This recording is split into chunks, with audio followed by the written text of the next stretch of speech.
Go for it.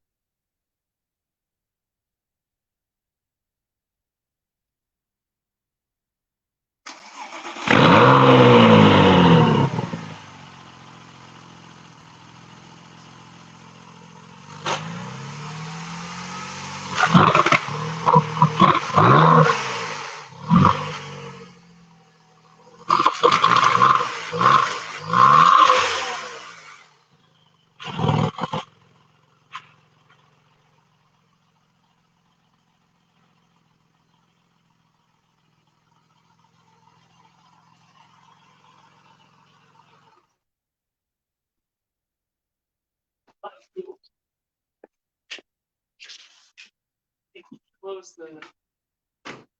You call this the trunk technically? Yeah. Close the trunk. Close the trunk. Yeah.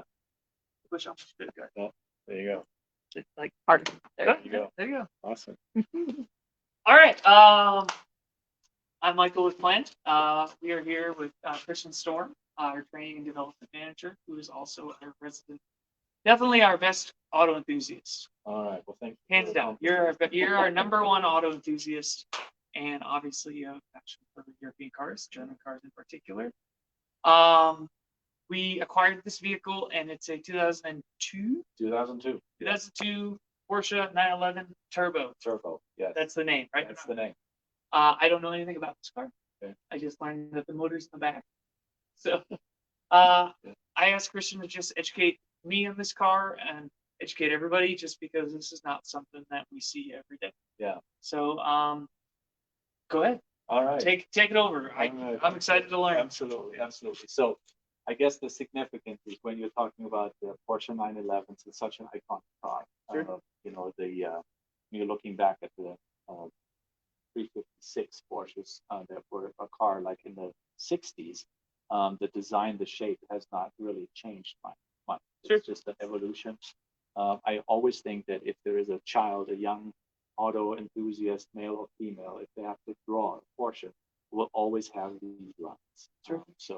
And I find it remarkable that over many decades, the design hasn't changed, and the sales results, are speaking for itself. Porsche sells more cars than ever, year after year. Sure. So the 911, in particular, the Turbo, is an iconic car for what it is. 911 Turbos come standard with all-wheel drive, which you would not necessarily expect. Sure. I mean, when we were talking about it, I thought it was rear-wheel. Yeah. So it has a bias towards the rear, but it is still an all-wheel drive. So, and this is not for enhanced snow traction. It's more like enhanced traction for the horsepower. Just performance, right? Just performance. So you mentioned it's a 2002. So when you put this into perspective a little bit, it's now 2021. So this car is 19 years old. Sure. And in 19 years, this car has amassed 38,000 miles. That's it. All right. Yeah. I guess that means the owner probably drove it how it's supposed to be driven. Yeah, probably. I mean, just the way it is, the condition, like you said, it's definitely something that we don't see every day. So we're excited to have this car. Sure. We have also made a decision to find a different outlet for this vehicle other than the normal retail route. Mm-hmm. So this car will be posted on Cars and Bids. Cars and Bids is a enthusiast website, an auction, a live auction for enthusiasts, cars of the modern era. So we're excited to see how this will go. Cool. When we are advertising it there. So Cars and Bids. Cars and Bids. I will say this. Carsandbids.com. I am not, and this about me, I'm not like a car guy. This looks very pretty. Yeah. Like it's a or handsome, but it's a pretty color. Yeah. So it's when we're talking about. So the name of the color is seal gray. Like a seal, like the seal. Sure. And I think it hits it, and it's timeless to me. You would not see that the age of this car, right? Sure. It's because of this type of color. There's a couple of unique things about this car.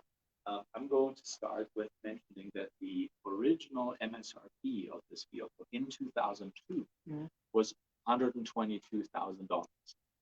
So this converts to over $180,000 in $21, right? So just to put this into perspective. This is the nicest car I sat in lately. Oh, lately. You're modest. You're modest, says the trucker. Yeah. Right. So a couple of things I want to point out. So this car has 415 stock horsepower. And when I say stock, is this car is not stock. Okay. Yes. What? So let me show you. Teach us. Yeah. So let me show you.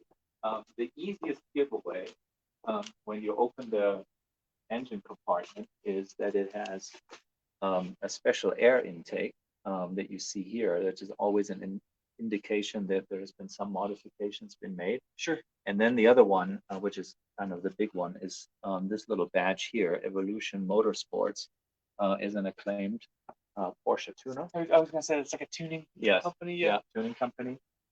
And so this car is equipped with at least this airbox, and there's other modifications done that we don't have any documentation about. But even in altitude here, I can tell you, I have this, it's called a popometer. You know what that is? Yes. Yes. I think So, and I know how you drive, so I think I know what it is. So, and that tells me it has more than 415 horsepower. Okay. So it's just like a little sign for more. So to be determined, but it is certainly, it gets out of its own way. With a 6-speed manual transmission. Mm-hmm. And then what is unique about this, Porsche enthusiasts are always looking at how is this car equipped. Sure. So equipment is always like an important piece. And back then in 2002, car manufacturers discovered carbon fiber as a unique material to operate. Sure, it's light. It's light. It's light. You see those hoods sometimes. Absolutely right. So that's where it came from. And so this car is equipped with the small carbon fiber package, which is on the inside of the car. So the usage of carbon fiber is kind of, wow, look at this. Okay. In 2002. So let me show you what that entails.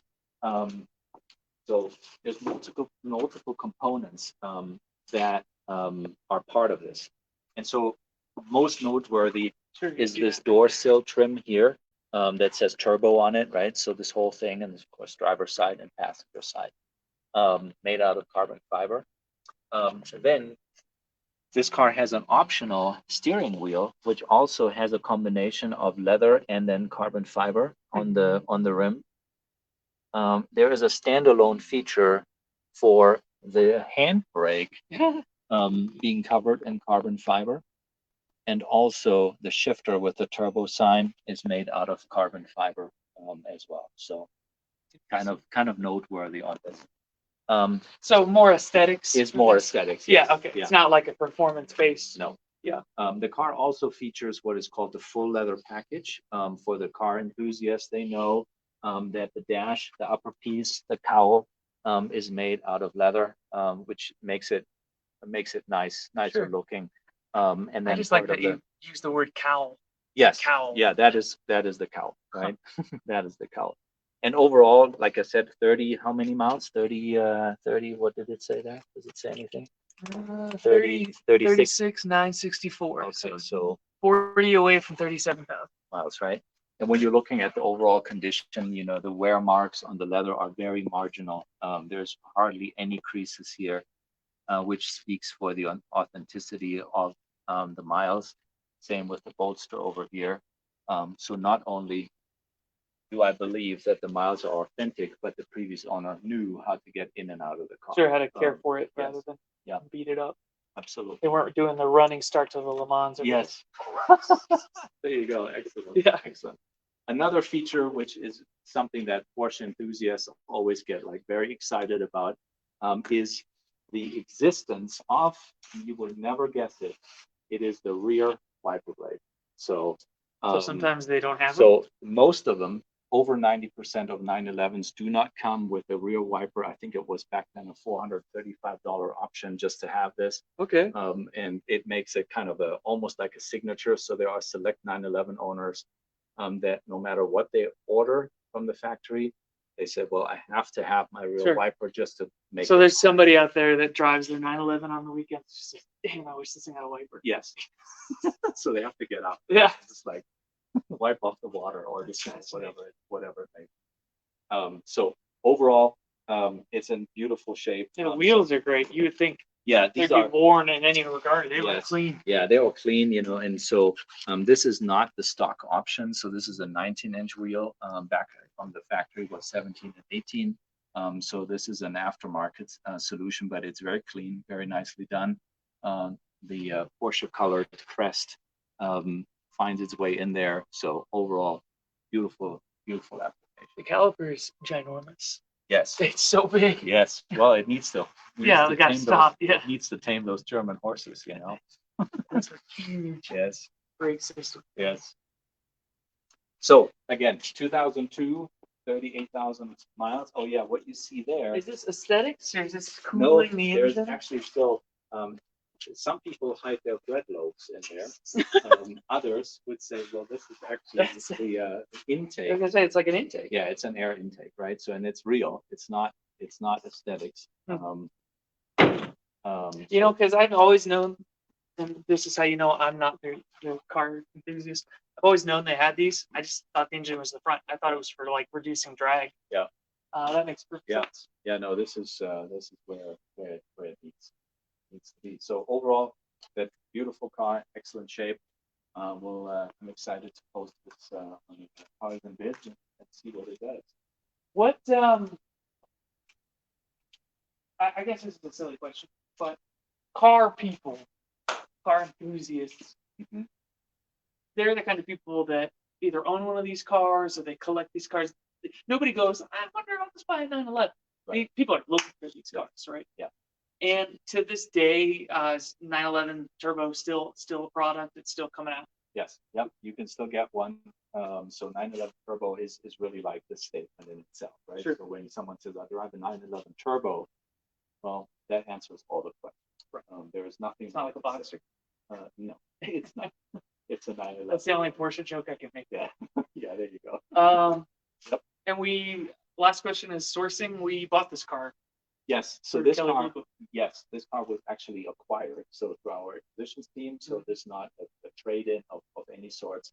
I actually don't know the story behind it of why we have it. But we have it. We have it. Yeah. It looks great. And the miles are very reasonable. And 3,000 miles per year about, right? So we see, and Bryn knows this, we see a lot of cars, used cars particularly.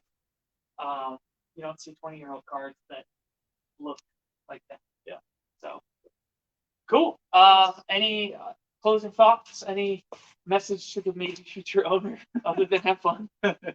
Well, be mindful of the turbo, when it kicks in. Sure. So this car has like two characters. What is the power plant? I don't even know. Yeah, so it's a 3.6 liter, and it's a flat six. Okay. So it is not an inline six, so it's a horizontal mounted engine. So you have 3 cylinders on each side, or a boxer engine. Right. It's kind of like a flat four boxer. Yeah. And the turbo back then in the era of these 911 turbos was designed to be a big turbo. So you have a turbo lag. Sure. So you accelerate and the car is fast, and then it all of a sudden It's real fast. It gets real fast. The boost builds up. This car produces 0.8 bar boost, and you will feel. Yeah. So it's two characters in. Not a grocery getter, just what we tell. Wouldn't recommend it. Wouldn't recommend it. So yeah, this is our vehicle that we have, and keep an eye out for it on Cars and Bids. Thank you, Christian. Thank you, Michael. Thank you, Brent, for filming this. We always say our goal is just to show people who we are and the offerings we have. So this is just a nice surprise on a Friday. So have a great weekend, and if you're looking to buy a 911 Turbo, I guess get on the internet soon. Yeah.